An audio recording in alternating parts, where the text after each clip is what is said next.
Apakah Anda termasuk mereka yang gagal di dalam pemilihan legislatif dan pemilihan kepala daerah? So what? Jangan galau berkepanjangan. Berikut adalah langkah-langkah yang bisa Anda lakukan. Mari kita bahas bersama.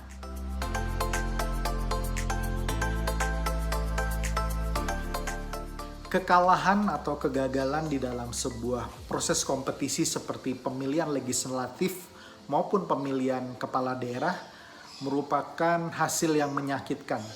Terlebih bila Anda sudah menggunakan segala daya upaya untuk berkompetisi, mengorbankan energi, mengorbankan biaya, mengorbankan waktu yang sedemikian penting dalam proses kompetisi yang sudah berlalu. Tapi seperti juga di setiap kompetisi pasti ada yang menang dan pasti ada yang kalah. Dan di dalam setiap kompetisi, di dalam alam demokrasi ini, kita yang mengikuti kompetisi harus siap untuk menang dan juga siap untuk kalah. Artinya ini adalah bagian dari risiko sebuah proses kompetisi. Dan berita bagusnya Anda tidak sendiri. Di dalam sebuah pemilihan kepala daerah, mungkin kalau itu bukan calon tunggal, minimal ada satu paslon yang akan dikalahkan. Bisa satu, bisa dua, bisa tiga. Kemudian di dalam proses pemilihan legislatif bahkan korban atau kekalahan itu menjadi makin banyak. Karena untuk sebuah posisi atau sebuah kursi di baik itu DPR RI, DPD, DPRD tingkat 1 dan DPRD tingkat 2, Anda harus berkompetisi dengan banyak orang, dengan ratusan orang. Bahkan di seluruh Indonesia, jumlah semua calon legislatif di seluruh Indonesia untuk semua tingkatan itu mencapai 200 ribuan orang. Jadi Anda bayangkan bahwa banyak sekali ratusan ribu orang yang kecewa, yang kalah, yang gagal. Tetapi kalau Anda memiliki mindset dan sikap yang baik, maka tidak mungkin kekalahan dan kegagalan Anda bisa menjadi batu lompatan untuk justru Anda mendapatkan posisi dan prestasi yang lebih baik ke depannya. Nah, berikut saya akan share kepada Anda tentang langkah-langkah apa yang bisa Anda lakukan setelah Anda kalah di dalam proses kompetisi politik tersebut. Ada 3 hal yang langsung harus Anda lakukan begitu sudah ada pengumuman KPU bahwa Anda kemudian dinyatakan kalah atau Anda gagal di dalam kompetisi tersebut. Yang pertama adalah Anda berterima kasih dulu kepada relawan Anda, kepada para pendukung Anda. Nah, terlepas dari Anda sudah gagal di dalam proses tersebut, tetapi ada orang-orang yang juga sudah bekerja sangat keras untuk membuat Anda bisa bertarung di dalam kompetisi tersebut. Nah, mereka adalah tim inti Anda, mereka adalah relawan-relawan loyal Anda yang berjuang habis-habisan, bahkan mengorbankan waktu, tenaga, bahkan sebagian dari uang mereka atau logistiknya untuk bisa membantu Anda berhasil.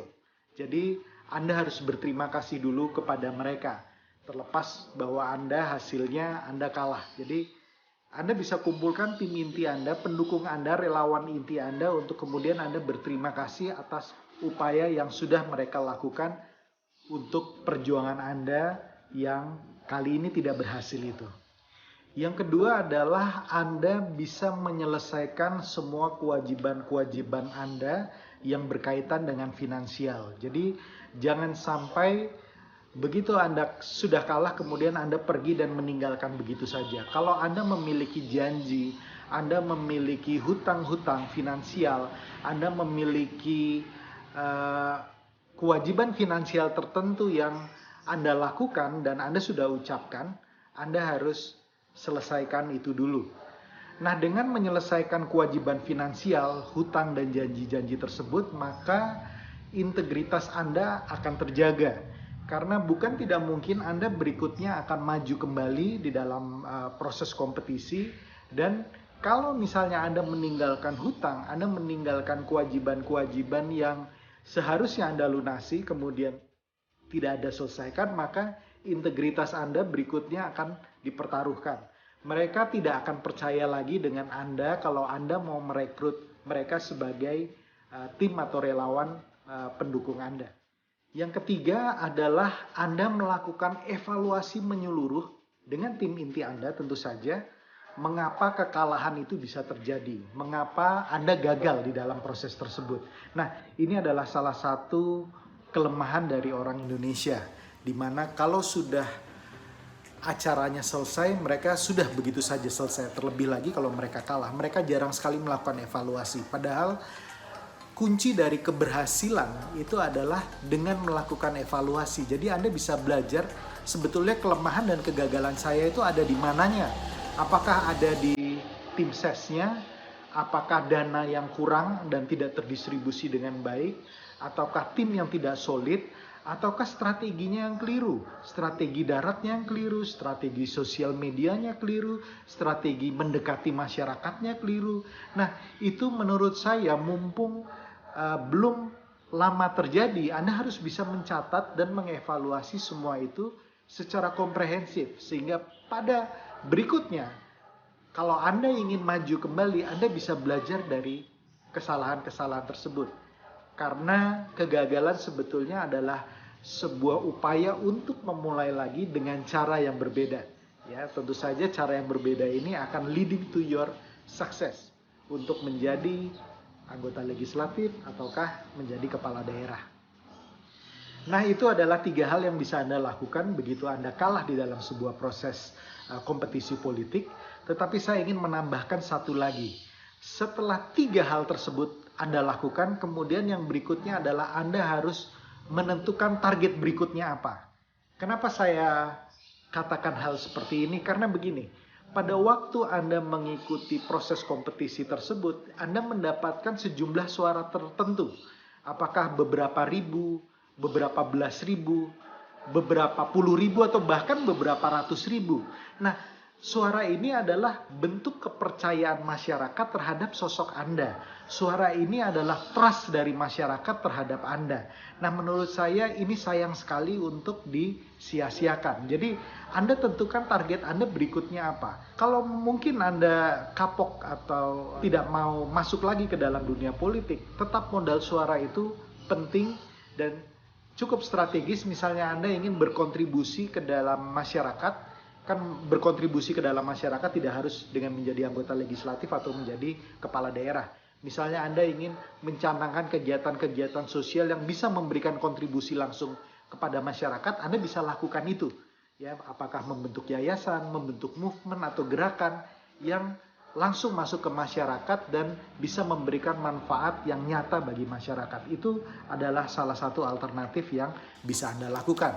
Yang berikutnya, kalau Anda ingin masuk kembali di dalam kompetisi politik itu, apakah sebagai kepala daerah, sebagai anggota legislatif, ini hitung-hitungannya ada.